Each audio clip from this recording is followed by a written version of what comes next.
Seorang gadis di Pacitan, Jawa Timur ditemukan tewas setelah hilang selama 2 hari. Korban diduga dibunuh oleh saudara angkatnya.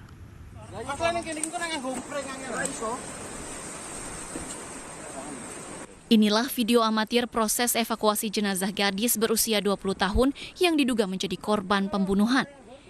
Jasad ditemukan di hutan sekitar pantai Patokoang, Tamperan, Pacitan. Lokasi ini cukup terjal sehingga sempat menyulitkan proses evakuasi. Dari hasil pemeriksaan, terdapat luka benturan di bagian kepala korban. Korban diketahui bernama Dewi Sukma Anjani, warga desa Nawangan, Pacitan. Setelah diotopsi, keluarga langsung memakamkan jenazah korban. Korban diduga dibunuh oleh saudara angkatnya. Dugaan ini terbukti saat pelaku yang sempat kabur ke Subang, Jawa Barat menyerahkan diri ke Polsek Subang. Itu di malam harinya jam 7 itu ibunya Ervan itu ditelepon dari Polsek Subang. Yang namanya Evan ini menyerahkan diri di Polsek Subang. Pelaku kini sudah diamankan di Mapolres Pacitan. Polisi masih melakukan pemeriksaan lebih lanjut terkait motif pembunuhan sadis ini. Dari Pacitan, Jawa Timur, Ahmad Subeki, iNews melaporkan. Polisi berhasil mengungkap identitas jasad wanita yang ditemukan terkubur di Tol Jatikarya, Kota Bekasi. Korban bernama Rizky Sukma Jayanti, berprofesi sebagai terapis bekam.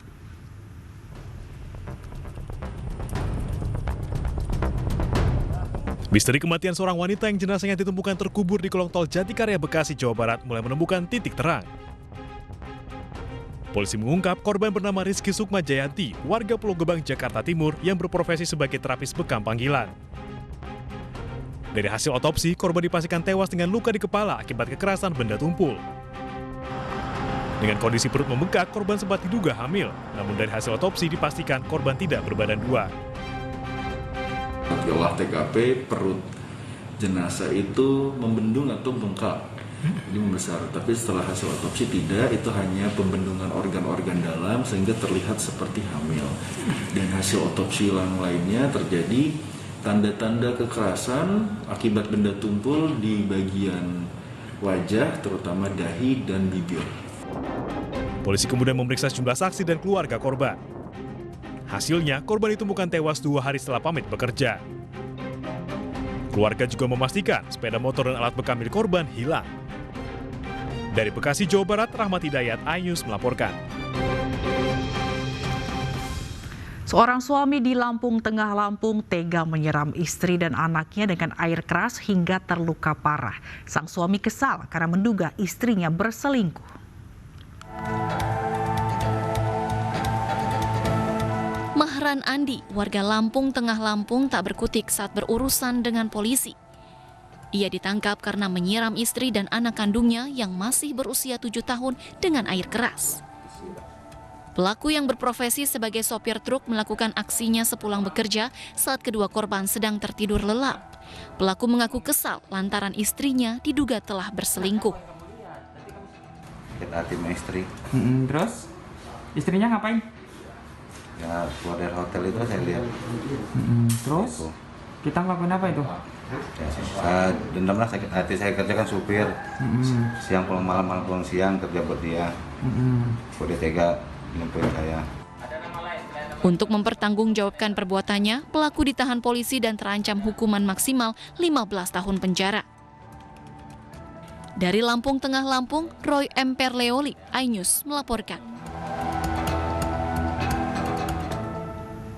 Seorang penata rias di Cilegon, Banten mengalami luka bakar di sekujur tubuhnya akibat diguyur minyak goreng mendidih oleh pacarnya.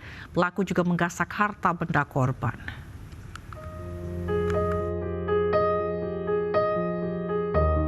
Niki, seorang waria asal Citangkil, Cilegon, Banten disiram minyak goreng mendidih oleh SL, kekasihnya. Penyiraman terjadi Kamis lalu di salon kecantikan miliknya.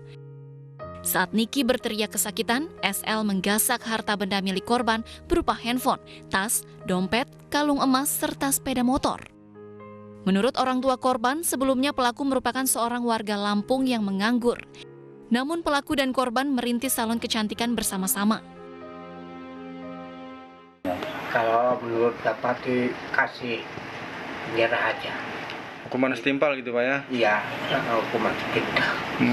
Karena kan menganiaya anak saya. Diketahui korban merupakan anak sulung yang menjadi tulang punggung keluarga. Namun setelah kejadian ini, keluarga mengaku kesulitan ekonomi. Dari Cilegon, Banten, Iskandar, iNews melaporkan. Warga Jember, Jawa Timur dihebohkan dengan jasad seorang kakek yang hanyut di sungai. Jasad tersebut penuh darah di kedua pelipis mukanya dan berikut kakinya.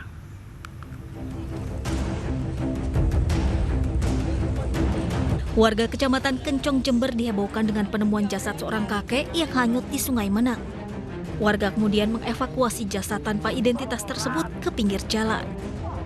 Setelah diperiksa terdapat darah pada pelipis dan telinga serta luka kaki korban. Aparat Polsek Kencong yang mendapat laporan warga kemudian mengevakuasi jasad korban ke Puskesmas Kencong. Pakai akik merah ya, pakai akik merah. Kemudian kakinya memang ada luka dari telinga dan telinga kiri kanan ada tetesan mengeluarkan darah. Kondisi sungai sendiri kayaknya masih biasa-biasa saja, sudah bisa dikatakan dangkal. Sehingga mayat ini tidak terlalu sulit untuk diangkat ke atas. Saat ini jajaran Polsek Kencong tengah mencari keberadaan keluarga korban. Dari Jember, Jawa Timur, Bambang Sugiarto, iNews melaporkan.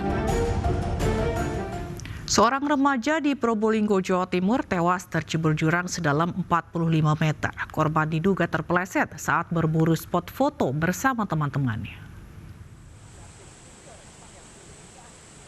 Warga, polisi, dan TNI mengevakuasi seorang remaja yang tewas usai terjatuh dari atas tebing setinggi 45 meter di Probolinggo, Jawa Timur.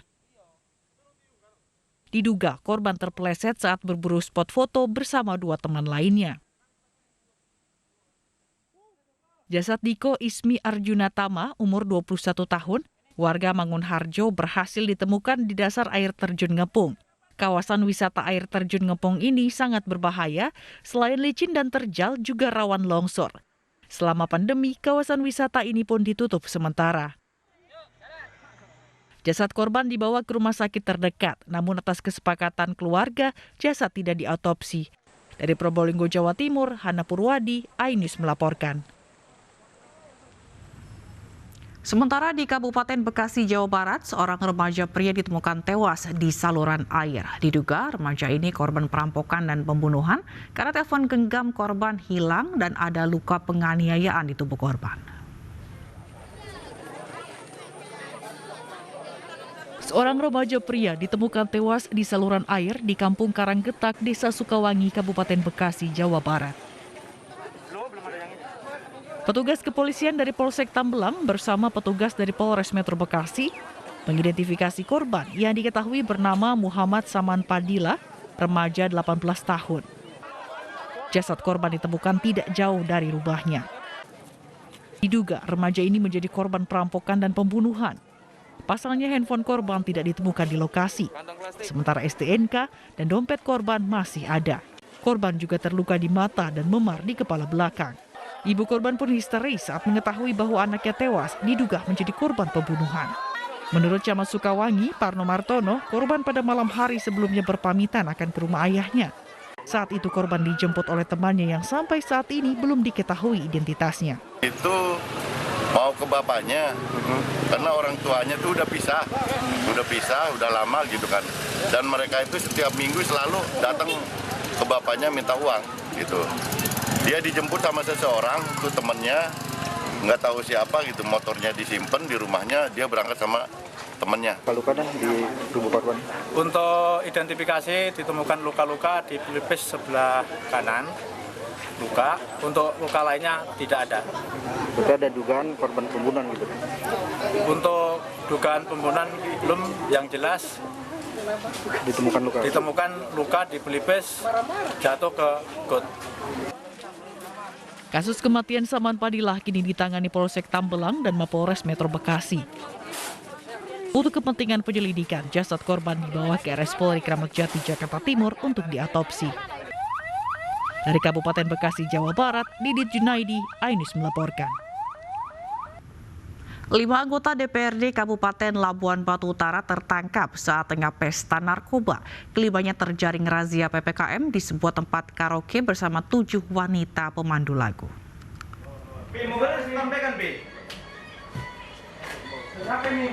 Inilah detik saat 5 anggota DPRD Kabupaten Labuan Batu Utara, Sumatera Utara terjaring razia PPKM.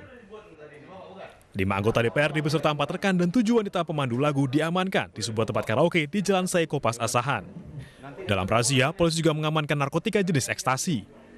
Polisi pun langsung melakukan tes urin. Hasilnya, 5 anggota DPRD tersebut positif mengkonsumsi narkoba. Oke, tes urin terhadap ke-5 anggota DPR ini apakah positif atau negatif, Bang? Positif. Kelimanya positif, Pak? Dari 17 positif semua itu, Pak? Tidak. Tidak ya? Berapa orang, Pak? Ada 2 orang tidak positif. Ketua DPRD Kabupaten Labuan Batu Utara yang mendatangi Mapolres Asahan membenarkan bahwa 5 orang yang terjaring razia merupakan anggota DPRD Labuan Batu Utara. Ia menyerahkan sepenuhnya proses hukum kepada polisi. Kami prihatin dan kami juga memberikan semangat pada anggota DPRD Labuan Batu Utara yang diduga seperti yang diberitakan oleh media. Jadi kami menyerahkan sepenuhnya kepada penyidik. 2 dari 5 anggota DPRD yang terjaring razia merupakan pimpinan fraksi dan ketua partai. Di antaranya Ketua Fraksi Hanura dan Ketua DPC P3 Labuan Batu Utara. Sementara 3 lainnya masing-masing merupakan anggota fraksi Partai Demokrat, PAN, dan Hanura. Dari Asahan, Sumatera Utara, Ulil Amri, iNews melaporkan. Sementara itu, Dewan Pimpinan Pusat PP3 memecat Ketua DPC Labuan Batu Utara, Ali Borkat, yang terjaring razia dan dinyatakan positif narkoba. Diketahui positif narkoba dari hasil tes urin. Tentu kami dari P3 sangat prihatin. Harusnya di era pandemi seperti ini, di era PPKM, selaku wakil rakyat memberikan contoh yang baik kepada masyarakat. Dalam hal ini tidak melanggar aturan, apalagi sampai melanggar ketentuan hukum dengan melakukan pesta narkoba, sebagaimana temuan dari kepolisian. Tentu sesuai dengan ADART partai, bahwa setiap kader yang tersangkut kasus narkoba langsung dinonaktifkan atau diberhentikan dari keanggotaan partai. Maka dengan demikian DPP P3 memberikan sanksi tegas berupa pemecatan kepada Ketua DPC P3 Kabupaten Labuhan Batu Utara atau Labura, Sumatera Selatan. Video seorang ibu memindahkan pembatas jalan di gerbang tol Soroja, Bandung, Jawa Barat viral di media sosial. iNews Pagi akan kembali dengan informasi selengkapnya.